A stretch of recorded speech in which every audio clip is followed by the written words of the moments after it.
সাতগাঁয়ের পাটনায় আমল হে মোল্লা খাও দে বাড়ি বাড়ি বন্ধু গাছের মিষ্টি খাওয়ার কোন কোন সরাই বাড়ি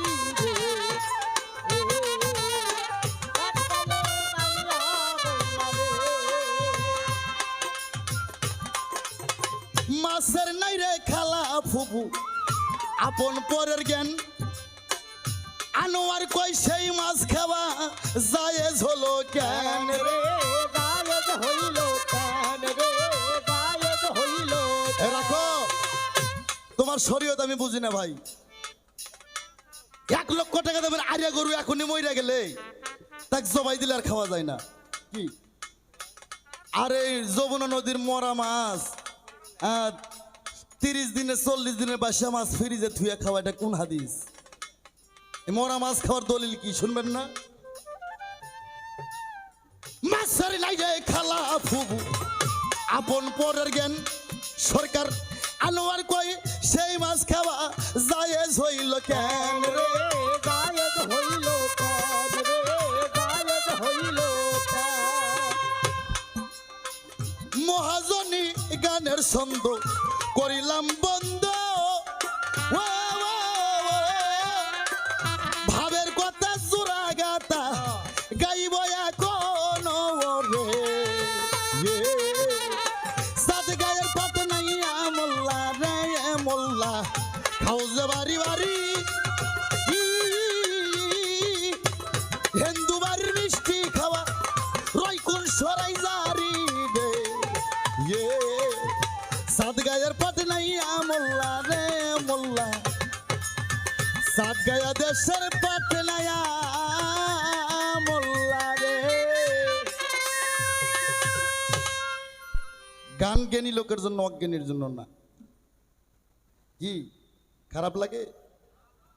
সাতগাঁয়া দেশের পাটনাই মোল্লা তুমি খাও যে বাড়ি বাড়ি হিন্দু ঘোষের মিষ্টি খাওয়া রয় কোন সরার জানি আমার বিরোহী সুমন ভাই আমার 500 টাকা আমার কথাই আসতে এখন সারের হয় নাই মুসলমানি গাভীর হয় নাই বিয়া সেই গাভীর দুধ খাও মোল্লা কোন শরীয়ত দিয়া জীবনে শুনছেন আর দলিল জানতে হবে না মিয়া না জানলে দুধ খাওয়া না জায়েজ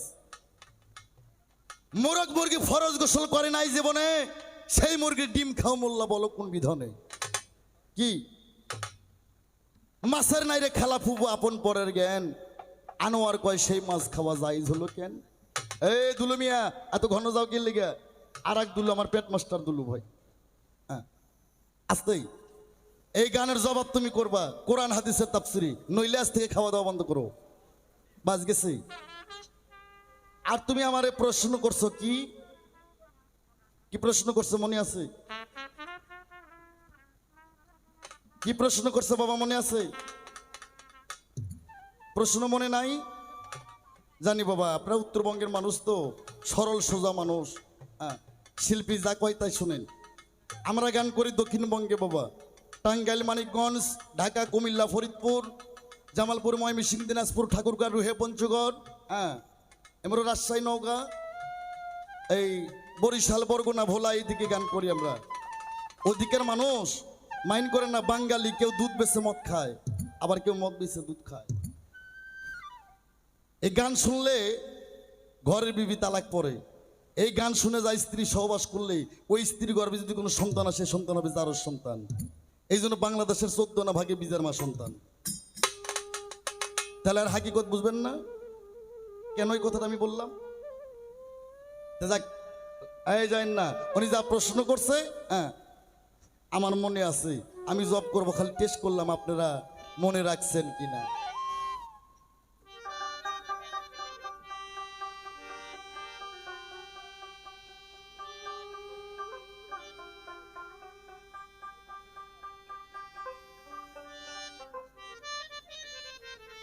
উনি প্রশ্ন করছে যা আছে বিশ্ব ব্রহ্মাণ্ডে তা আছে মানব ভাণ্ডে তাহলে বিশ্ব ব্রহ্মাণ্ডে পৃথিবীর মাঝখান মক্কা কি উনি বলছে মানব দেহে মক্কা কোথায় ওখানে আমরা হজ কইরা তপ কইরা শয়তানকে ঢিলে মারি এখানে ঢিলে মারার ব্যবস্থা কি আর ওখানে হজ করার পর আসওয়াদ পাথরের চুমো দিয়ে পাপ মুছিয়া ফেলায়। এ মানব দেহে আসওয়াদ পাথর কোথায় আছে? কি বাবা বলে নাই? আমি জব করব বাবা, কিন্তু উলুর বনত্ব মুক্ত সিটেন যাবে না। হ্যাঁ, শরীয়ত মারফত নবদ বিলাউদ গান, এটা দুই দলের লোকই থাকতে হবে, শরীয়তের লোকও থাকতে হবে, মারফতের লোকও থাকতে হবে। আমি জানি উলুর বনে মুক্ত সিটে লাভ হবে না বাবা, স্বর্ণ কখনো যাচ্ছে বিক্রি হয় না। তবে তোমাকে আমি ইশারায় বলবো,